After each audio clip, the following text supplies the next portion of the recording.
আসসালামু আলাইকুম রহমতুল্লাহ। প্রিয় শিক্ষার্থীরা, আজকে আমরা এইচএসসি সেকেন্ড পেপারের সেকেন্ড যে চ্যাপ্টারটি রয়েছে স্ট্যাটিক্যাল ইলেকট্রিসিটি অর্থাৎ স্থির বিদ্যুৎ, এখানকার আমরা একটা বোর্ডে আসা সৃজনশীল প্রশ্ন যেটা ময়মনসিংহ বোর্ড 2025 সালে এসেছিল।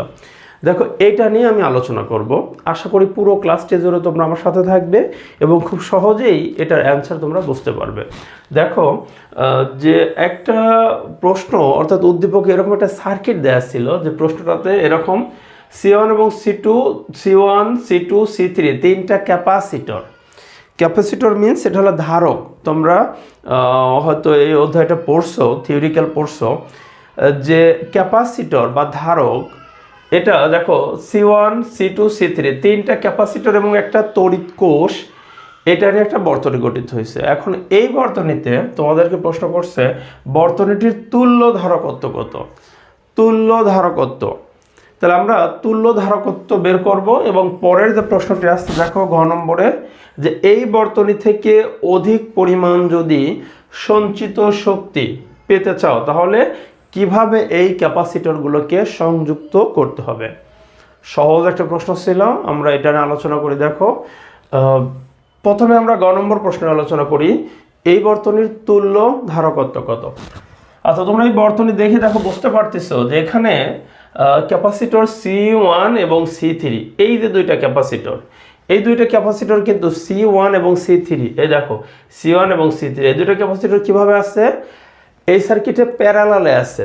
অর্থাৎ তোমরা দেখো যখনই দেখবা এই যে একটা ক্যাপাসিটর, আবার ধরো এই একটা ক্যাপাসিটর, দুইটা ক্যাপাসিটর, এই দুইটা ক্যাপাসিটরকে যখন আমরা এরকম তার দ্বারা সংযুক্ত করব, এই যে এই দুইটা ক্যাপাসিটর কিভাবে আছে, এরা কিন্তু পরস্পর প্যারালাল, সমান্তরাল। কারণ দেখো এই ক্যাপাসিটরের এক প্রান্ত আর এটার এক প্রান্ত একসঙ্গে সংযুক্ত, আবার অপর প্রান্ত একসঙ্গে সংযুক্ত। তো এই ধরনের সংযোগকে আমরা কি বলি, সমান্তরাল সমবায়। তোমরা কিন্তু এটা রোধের ক্ষেত্রেও পড়ছো। রোধের ক্ষেত্রেও কিন্তু দেখো আমরা দুইটা রেজিস্ট্যান্সকে যদি এরকম করি, যে এই যে একটা রেজিস্ট্যান্স, মনে করো এই যে একটা 9-10 লেভেল অর্থাৎ নবম দশম শ্রেণীতে কিন্তু তোমরা পড়ে আসছো, এই দুইটা রোধকে আমরা কিন্তু কি বলতে পারি, এই দুইটা পরস্পর সমান্তরাল। যে এইখানে যে ক্যাপাসিটর আছে, তো বলছে যে বর্তনীটির তুল্য ধারকত্ব কত। তা আমরা লিখতে পারি যে দেখো, আগে প্রথমে লিখি যে গ নং প্রশ্নের উত্তর।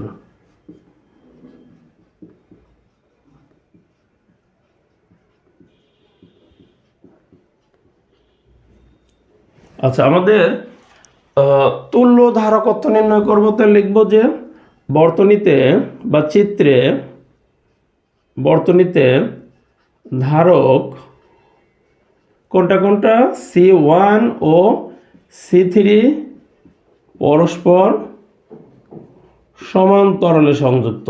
কিভাবে আছে, C1 এবং দেখো C1 এবং C3 এই দুইটা ক্যাপাসিটর সমান্তরালে, তাহলে বর্তনীতে ধারক C1 ও C3 পরস্পর সমান্তরালে। তাহলে সমান্তরালে যেহেতু আছে, তাহলে সমান্তরালের যে ক্যাপাসিটরের ক্ষেত্রে সূত্র CP = C1 প্লাস, এই দুটিকে যোগ দিলে হয়ে যাবে। সমান্তরালের ক্ষেত্রে তোমরা সূত্র জানো, তাহলে আমরা লিখতে পারি সুতরাং CP = C1 প্লাস C3, এই দুইটাকে যোগ করে দিলাম সমান্তরালের ক্ষেত্রে সূত্র। এখানে দেখো এটা কিন্তু রোধের উল্টা সূত্র। তোমরা রোধের ক্ষেত্রে সমান্তরালে যে সূত্র শিখছো, ক্যাপাসিটরে ঠিক তার উল্টো। আচ্ছা দেখো, রোধ হলে কিন্তু এরকম সূত্র আসতো 1/Rp = 1/R1 plus 1/R2 plus, এরকম আসতো সূত্র। কিন্তু ক্যাপাসিটরের ক্ষেত্রে দেখো CP = C1 প্লাস C3, অর্থাৎ তোমরা রোধের ক্ষেত্রে সমান্তরালে যে সূত্র দিছ, এটা ক্যাপাসিটরের শ্রেণীর ক্ষেত্রে যে C1 ছিল কত, 3 মাইক্রোফ্যারাড। ধারকত্বের একক কিন্তু এসআই এককটা হলো ফ্যারাড, ধারকত্বের এসআই একক কি ফ্যারাড, কিন্তু ফ্যারাড একটা বড় মানের একক। আমরা যে ক্যাপাসিটরগুলো বাজার থেকে কিনি, এই যে তোমরা জানো যে আমরা যে সিলিং ফ্যানে ব্যবহার করি যে ক্যাপাসিটরগুলো, এখানে কিন্তু নর্মালি 2.5 মাইক্রোফ্যারাড লেখা থাকে, বা দেখবা যে 3.5 মাইক্রোফ্যারাড লেখা থাকে। অর্থাৎ ফ্যারাড একটা বড় মানের একক, যে কারণে আমরা কি যে নর্মালি যে উপকরণগুলো বা যে ক্যাপাসিটরগুলো ব্যবহার করি এগুলো মাইক্রোফ্যারাড মানের। সো এখানে আমরা কিন্তু যে ফ্যারাডের চেয়ে 10 লক্ষ গুণ ছোট্ট একটা একক মাইক্রোফ্যারাড সেটা ব্যবহার করতেছি। এখন এখান থেকে 3 microfarad 3 plus 2 microfarad equal 5 microfarad, ঠিক আছে। এবং এই লেটারটা কি এখানে আমরা পড়বো মাইক্রোফ্যারাড, কিন্তু এই অক্ষরটার নাম কি বলা হয়? মিউ, গ্রিক লেটার, এটা হলো গ্রিক লেটার মিউ, ঠিক আছে। ওকে, তো আমরা এখন দেখো যে এখান থেকে তাহলে কি লিখতে পারি? ওকে, সিপির মান বের হয়ে গেল। বলছে তো তুল্য ধারকত্ব, অর্থাৎ এই দুইটা ধারক মিলে একটা ধারক হয়ে গেছে। এখন দেখো তো সার্কিটটা আসলে বর্তমানে কেমন হয়ে গেছে। সার্কিট আঁকানোর তোমাদের দরকার নাই গ নম্বরের জন্য, কিন্তু আমি একটু বোঝানোর জন্য দিচ্ছি। এই দুইটা ধারক মিলে একটা ধারক যেহেতু হয়ে গেছে, তাহলে সেটার নাম কি? সিপি। তাহলে এটার নাম হলো সিপি। আর পাশে আরেকটা আছে, ওইটা কি? ওইটা আছে হলো C2। আচ্ছা দেখো তো এখন সার্কিটটা এরকম না, আচ্ছা নিচেরটা কিন্তু তড়িৎ কোষ। তাহলে এইখানে C1 এবং C3 দুইটা মিলে হয়ে গেছে একটা, নাম কি? সিপি। আর আছে একটা, দেখো তো এই দুইটা ক্যাপাসিটর কিভাবে আছে যদি এখন বলি, তাহলে সিপি এবং C2 আছে পরস্পর শ্রেণীতে আছে, ঠিক আছে না? তাহলে এই দুইটাকে এখন শ্রেণীর জন্য দিবা। তাহলে ওকে, এখন লিখবা কি যে আবার এই যে সিপি এবং C2 আবার সিপি ও C2 শ্রেণীতে, ঠিক আছে। ওকে, আমি কেটে দিচ্ছি, চিত্র কিন্তু দরকার নাই। C2 ও সিপি এই দুটা কি? শ্রেণীতে। সুতরাং সূত্র 1/C, শ্রেণীতে থাকলে ধারকত্বের সূত্রটা 1/CS equal 1/CP plus 1/C2। 1/CPর ভ্যালুটা কত দেখো? সিপি ও সিপির ভ্যালু তো এই যে 5 মাইক্রোফ্যারাড, তাহলে 5 প্লাস 1/C2 কত? C2 হলো 1 মাইক্রোফ্যারাড, 1।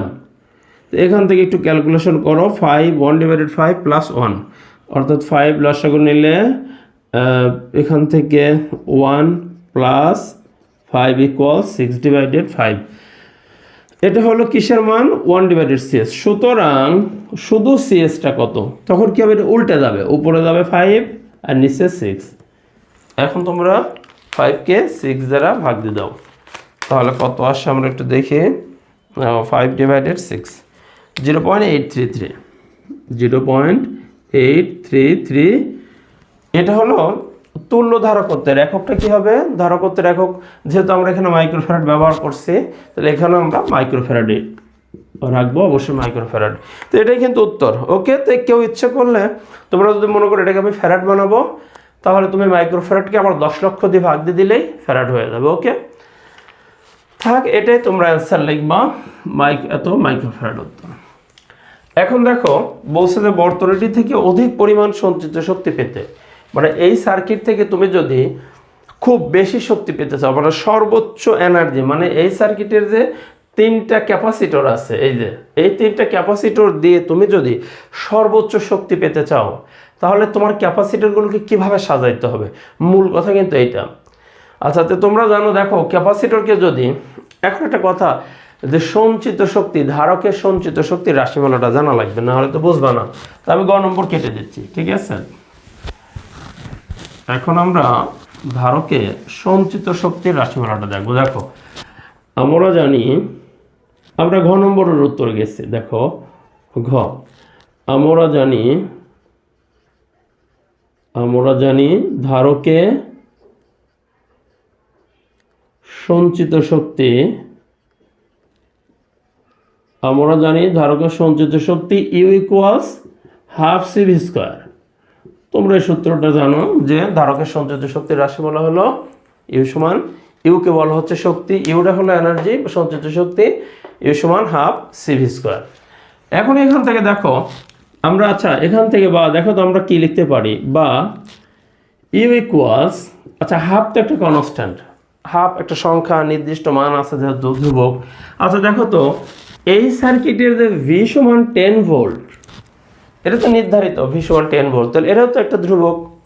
তাহলে এখান থেকে দেখো আমি এই যে হাফ আর ভি, হাফ একটা কনস্ট্যান্ট, ভি একটা কনস্ট্যান্ট, তাহলে আমি এখান থেকে ইউ ইকুয়ালস লিখতে পারি, দেখো যে ধ্রুবক গুণন সি গুণন ভিটাও তো একটা ধ্রুবক। টোটালি আমরা এখান থেকে দেখো ধ্রুবক আর সমানকে উঠায় দিয়ে ইউ ইজ প্রপোর্শনাল সি, বিষয়টা বোঝো কিনা, আমরা লিখতে পারি কিনা।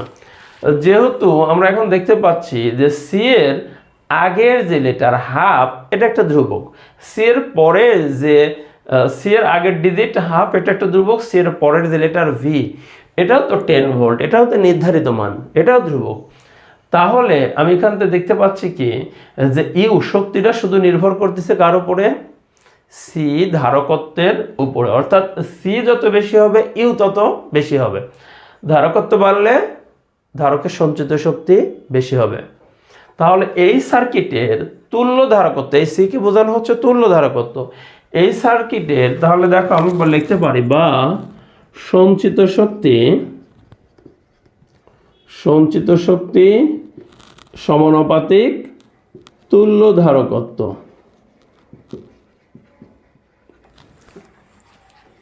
অর্থাৎ আমাদের এই সার্কিটের তুল্য ধারকত্ব যত বেশি, সার্কিটে সঞ্চিত শক্তির পরিমাণও তত বেশি। তাহলে বলছে তুমি কিভাবে অধিক সঞ্চিত শক্তি পাবে? তাহলে আমরা তুল্য ধারকত্ব যদি বেশি তৈরি করি বা এই সার্কিটের তুল্য ধারকত্ব যত বৃদ্ধি, তুল্য ধারকত্বটা বেশি হলে সঞ্চিত শক্তি বেশি হবে। আচ্ছা, তুল্য ধারকত্ব বৃদ্ধি পাওয়ার উপায়টা কি? কি কাজ করলে তুল্য ধারকত্ব বৃদ্ধি পায়?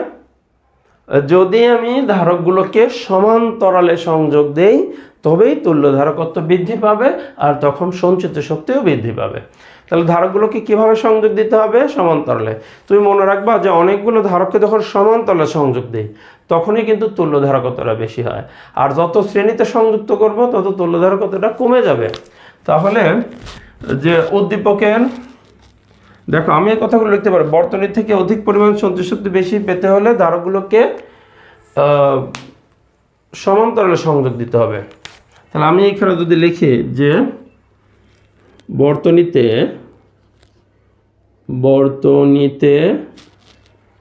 অধিক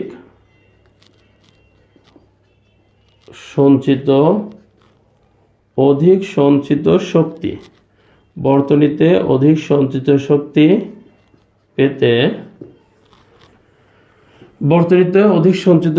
পেতে ধারকগুলোকে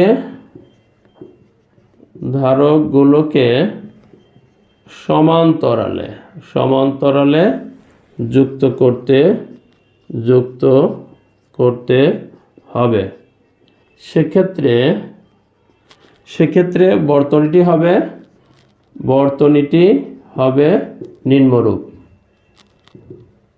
তুমি বর্তনী কিন্তু এবার অঙ্কন করে দিবা। তাহলে বর্তনীটি কেমন হবে? 3টা ক্যাপাসিটরকে দিয়ে দাও সমান্তরালে। আচ্ছা, আমি এই পাশে একটু আঁকাই। 3টা ক্যাপাসিটর, এই যে একটা, এরপরে আছে হলো আরও একটা ক্যাপাসিটর, 3টা ক্যাপাসিটর এবং 3টা কিভাবে আছে? সমান্তরালে। তো তুমি সমান্তরালের জন্য দেখো, যদি মনে করো ঠিক তুমি এইভাবে সংযুক্ত করবা, এই যে সমান্তরাল হয়ে গেল, এই যে, আর নিচে একটা কি দিয়ে দিবা? একটা তড়িৎ কোষ। তাহলে এই যে এর বড় ছোট দেখো, একটু খেয়াল রাখবা ক্যাপাসিটর অঙ্কনের সময় কিন্তু এই যে দাগ বা টানগুলো কিন্তু সমান, দুই পাশে সমান দিবা কিন্তু, ঠিক আছে? এইগুলো সমান দিলে হবে ক্যাপাসিটর। আর যখনই এই যে ছোট বড় দিবা, বড়টা হলো প্লাস আর এই ছোটটা হলো মাইনাস, এই বড় আর ছোট দিবা, সেটা হবে একটা তড়িৎ কোষ। তাহলে আমার 3টা ক্যাপাসিটর, উপরেরটা হলো ধরো C1, আর এরপরে আমি ধরো এটা C1, এরপরে দিচ্ছি মনে করো যে C3, আর নিচেরটা দিলাম C2, ঠিক আছে? ওকে, এখন মান কত ছিল? C1 সমান 3 মাইক্রোফ্যারাড, এরপরেরটা C3 কত ছিল? 2 মাইক্রোফ্যারাড, এটাকে C3 দিচ্ছি 2 মাইক্রোফ্যারাড, আর এইটা C2 1 মাইক্রোফ্যারাড। বর্তনীটি হবে নিম্নরূপ। আচ্ছা, এখন কি করবা? এদের তুল্য ধারকত্ব বের করবা, ঠিক আছে? তাহলে আমাদের বলছি কিভাবে, গাণিতিক যেহেতু বিশ্লেষণের কথা বলছে, এবার আমরা অঙ্ক করে দেখাবো। আচ্ছা, এখন তুল্য ধারকত্ব সিপি হলে CP equals C1 plus C2 plus C3। তাহলে তুল্য ধারকত্বটা কত আসে? 3 প্লাস 2 প্লাস C2 এর মান হলো 1, C2 এর মান হলো 1 প্লাস C3 এর মান হলো 2। তুমি এখানে কিন্তু C1 এরপর C2 C3 দিতে পারো, তুমি যেভাবে সাজাতে পারো তোমার ইচ্ছা। আচ্ছা দেখো, তাহলে 3টা যোগ দিয়ে দিলাম। C1 এর মান 3 আর C2 যেটা সেটার মান হলো 1 আর C3 এর মান হলো 2 মাইক্রোফ্যারাড। তাহলে রেজাল্ট কত আসে? 3 4 6 মাইক্রোফ্যারাড। এটা হলো তুল্য ধারকত্ব। এখন আমাদের সঞ্চিত শক্তি ইউ সমান হাফ সিভি স্কয়ার, এখানে মান বসিয়ে দেবো তাহলে হয়ে যাবে। তাহলে আমি এখন যেহেতু নিচে জায়গা নেই আমি এই পাশ থেকে করি যে সুতরাং, আচ্ছা আমরা জানি ধারকের সঞ্চিত শক্তি, বা আমরা এখানে লিখি যে সুতরাং, আমি এটা কেটে দিচ্ছি। আচ্ছা কেটে দিয়ে তা এই লাইনের পরে নেক্সট লাইন, সুতরাং এখানে দিয়ে দাও যে সুতরাং ধারকের সঞ্চিত শক্তি ইউ সমান হাফ সিভি স্কয়ার সমান হাফ গুণন সি, অর্থাৎ এই সিটাই কিন্তু সিপি। এটা কত পাচ্ছ? এটা হলো 6 কিন্তু আছে কি মাইক্রোফ্যারাড। কিন্তু মাইক্রোফ্যারাড যেহেতু তুমি দেখো এই ভি এর ভ্যালুটা হলো 10 ভোল্ট, তুমি 10 ভোল্ট বসাবা, 10 ভোল্ট বসাচ্ছ যেহেতু, শুধু এই 10 ভোল্টটাতে এসআই একক, মানে বিভব পার্থক্যের একক ভোল্ট হলো এসআই একক। তাহলে তুমি এইখানে যখন ভি এর মান 10 বসাবা তখন অবশ্যই তোমাকে সি এটা কিন্তু মাইক্রোফ্যারাডকে ফ্যারাড এককে নিতে হবে। তাহলে এই সি এর ভ্যালুটা তুমি বসিয়ে দাও। আমি একটু যেহেতু ওই পাশে জায়গা লাগবে, দেখো হাফ গুণন সি এর ভ্যালু হলো 6 মাইক্রোফ্যারাডকে আমরা ফ্যারাড করি। তাহলে ফ্যারাড করতে মাইক্রোফ্যারাডকে ফ্যারাড করতে কী হবে? 10 লক্ষ দিয়ে ভাগ দিতে হবে, ঠিক আছে? তাহলে দেখো সি এর ভ্যালু হলো 6 ইন্টু 10 ইনভার্স 6। আচ্ছা 10 লক্ষ দিয়ে ভাগ দেওয়া যে কথা, মানে 10 টু দি পাওয়ার 6 দিয়ে ভাগ দেওয়া যে কথা, 10 ইনভার্স 6 দিয়ে গুণ দেওয়া সেই কথা, ঠিক আছে? এখন দেখো তাহলে আমরা গুণন ভি এর ভ্যালু 10 বসিয়ে দিলাম, তার উপরে স্কয়ার, অর্থাৎ আমরা কিন্তু এই যে 6 মাইক্রোফ্যারাড এটাকে কিভাবে ফ্যারাড করছি? 6 মাইক্রোফ্যারাডকে 6 ইন্টু, অর্থাৎ তুমি দেখো আমরা যদি সহজে দেখাই, এই 6কে 10 টু দি পাওয়ার 6 10 লক্ষ দিয়ে ভাগ দিলে ফ্যারাড হয়ে গেছে। তাহলে এইটাকে আমরা লিখতে পারবো 6 into 10 inverse 6 farad. Okay, 10 to the power 6 উপরে উঠে গেল, 10 ইনভার্স হয়ে গেল। ওকে, তাহলে এখান থেকে তোমরা এটাকে ক্যালকুলেশন করো। ক্যালকুলেশন করলে দেখো কি আসে, 2 দিয়ে 6কে কাটলে আসবে 3। তাহলে এখানে 3 ইন্টু, এখানে আছে 10 ইনভার্স 6 আর এখানে 10 স্কয়ার, তাহলে আসবে 10 ইনভার্স 4 জুল। এই যে ইউ সমান, কারণ শক্তি বের করতেছো, শক্তির একক কি জানো? জুল। তাহলে ওকে, মানে উত্তর যেটা আসবে সেটা হলো 3 ইন্টু 10 ইনভার্স 4 জুল, ঠিক আছে? তো আমার মনে হয় যে অঙ্ক যেটা ছিল এটা খুব বেশি কঠিন ছিল না, সহজ একটা সৃজনশীল ছিল। তো আশা করি তোমরা বুঝতে পারছো। তোমাদের শুভকামনা এখানে সমাপ্ত করছি। আসসালামু আলাইকুম ওয়া রাহমাতুল্লাহি ওয়া বারাকাতুহু।